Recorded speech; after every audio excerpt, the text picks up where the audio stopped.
నేను అదే అనుకున్నాను. ఈ దారిద్ర్యానికి కారణం ఏంటి?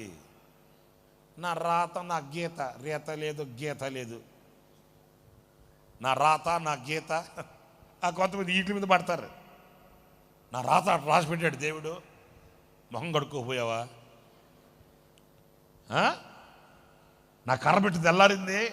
కర్మ ఏంటి, కుర్మ ఏంటి, గీత ఏంటి, రాత ఏంటి? ఇది కాదు, తమరు నిద్రలో ఉన్నారు. అది ఈ కొదువకి, ఈ దరిద్రతకి, ఈ శాపానికి, ఈ చాలిన బ్రతుకునకు, వీటన్నింటికీ కారణం ఏంటంటే నిద్ర.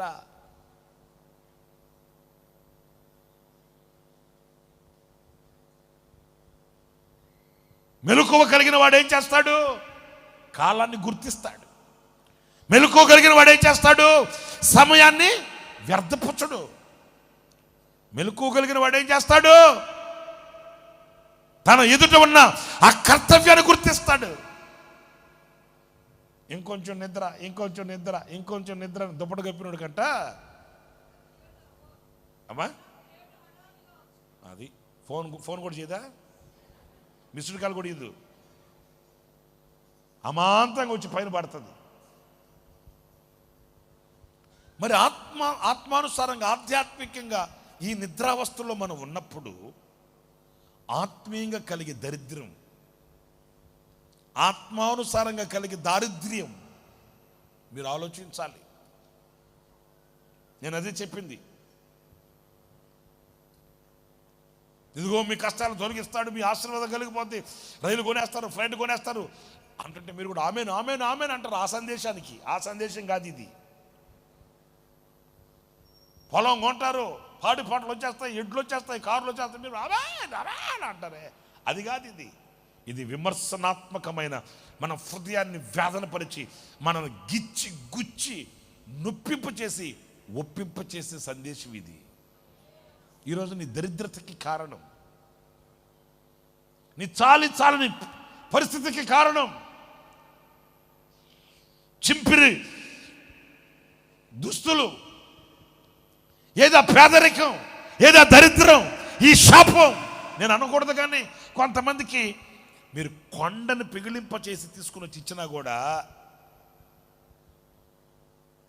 ఆ దరిద్రం తొలగదండి. నేను మన దయాక్షేత్రం ఉంది కదా, అక్కడ మన మందిరం ఉంది కదా, యేసన్న గారు ప్రారంభించిన, సేవ ప్రారంభించిన సంఘం చర్చి ఉంది కదా లేమల్లిలో, ఆ మందిరంలో, ఆ సంఘం నేను ఒక సంవత్సరంన్నర సేవ చేశాను. సంవత్సరంన్నర తర్వాత అన్న మళ్ళీ తీసుకొచ్చి గోరంట్లలో పెట్టుకున్నాడు. స్తోత్రం, హల్లెలూయా. ఇంకా పెట్టడం మరలా 7 సంవత్సరాలు రన్నింగ్ టీంలో ఉండిపోయా. మళ్ళా అంతకుముందు కొంతకాలం రన్నింగ్ టీంలో ఉన్నాను. ఆ తర్వాత ఎట్లాగో ప్రార్థన చేసి నన్ను మార్కాపురం అనే ప్రాంతానికి పంపించాడు. మొట్టమొదటి సేవ నాకు ఇచ్చింది మార్కాపురం, యేసన్న గారు. సరే, అక్కడి నుంచి మరలా మార్కాపురం నుంచి అక్కడెంత సంవత్సరంన్నర ఉన్నాను. అక్కడి నుంచి తీసి మరలా గుంటకల్కి వేసాడు. గుంటకల్కి, ఆ గుంటకల్లో ఎంతమ్మా, ఒక 2 సంవత్సరాలు ఏమున్నాను. అప్పుడు మరి ఈ జ్యోతక్కను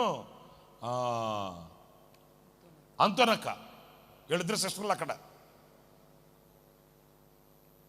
అంతోనక్కను ఈ జ్యోతక్క ఇద్దరు సిస్టర్లు నన్ను అక్కడికి పంపించాడు, గుంటకల్కి. ఎప్పుడది? 2000 సంవత్సరంలో, 99వ సంవత్సరంలో మార్కాపురంలో ఉన్నాను. అంతకుముందు రన్నింగ్ టీంలో ఉన్నాను. రన్నింగ్ టీంలో నుంచి మార్కాపురం పంపించాడు. ఆ తర్వాత మార్కాపురం నుంచి గుంటకల్కి పంపించాడు. దేవుడు నాకు బెదరగీదరు ఎవరు లేరు ఆ గుంటకల్లో. వీళ్ళే భలే ఉన్నింది లేవారం. ఉదయాన్నే నిద్రలేపు బుట్ట చేతికిచ్చి వంకాయలు తేపో అనేవాళ్ళు. సంతోషంగా చేసావు, ఆనందంగా. మా అంతా నక్కుంది. ఇప్పుడు ఎక్కడుందమ్మా? మచిలీపట్నం. అంతా నక్క ఉదయాన్నే నిద్రలేపేది. బెదరా అనేది. అక్క అంటే పాలపేడ తేపో అనేది. వెళ్ళిపోయి పాలపేడ సంతోషంగా హ్యాపీగా ఒక కుటుంబంలాగా ఆనందంగా 6 రోజులు మరలా రావు అట్లాంటి రోజులు. పోయిన రోజులు మరలా రావులేండి. చాలా ఆనందంగా చాలా సంతోషంగా చేశాం సార్. బెదరలేడు గెదరలేడు ఒక్కడనే. నీళ్ళు అక్కడ మాకు నీళ్ళ కరువు. ఆ గుంటకల్లో నీళ్లు రావు, నీళ్లు ఉండవు, ట్యాపుల్లో రావు. మున్సిపాలిటీ వాళ్ళది ఇంకా ట్యాంకర్ ఒకటి వస్తుంది. ఆ ట్యాంకర్ వచ్చి ఆ 4 రోడ్లు సెంటర్లో ఆపుతుంది. అక్కడికి వెళ్ళి బిందులతో తెచ్చుకోవాలి. నిజం.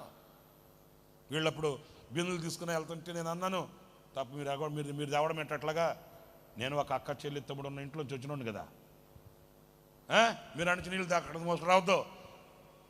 ఆ నీళ్ళ ట్యాంకర్ వస్తే మొత్తం చుట్టుముట్టేస్తారు ఆడోళ్ళు. ఇంకా వాళ్ళ మధ్యలోకి మేము వెళ్ళాక ఏం చెప్పేవాడిని అంటే, నేను అక్కడ మీరు నీళ్లు బట్టి ఆ బిందులు మాకు ఇచ్చేయండి, అక్కడి నుంచి మేము మోసుకొని వస్తామని. నేను నాతో బాబు నన్ను ఒక ఆయన ఉండేవాడు, ఆయన నేను ఇద్దరం కలిసి వెళ్ళి వీళ్ళు అక్కళ్ళు అక్కడ ఆడవాళ్ళ మధ్యలో మేము వెళ్ళలేం కదా, ఆ నీళ్లు బిందు బట్టి పక్కన పెడితే మేము వెళ్ళి నీళ్ళు మోసుకొని వచ్చి బిందులతో నీళ్ళు మోసుకొచ్చి మా తొట్టి నింపుకునేవాళ్ళం. బాధ్యతగా అప్పుడు చేసాం, ఇప్పుడు చేసాం, ఇప్పుడు చేస్తాం, ప్రభు అక్కడి వరకు చేస్తాం. ఏదో మాకు దేవుడు ఇచ్చేస్తాడని చెప్పి కాలు మీద కాలేసుకొని కాదు, లేకపోతే మాకెందుకు కొద్దిగా కాదు. నేను ఎప్పుడు చెప్తాను కదా, ప్రసంగానికైనా రెడీ, పాకి పనికైనా, దేనికైనా సై, నో అనే మాట లేదు. ఇక అంతే.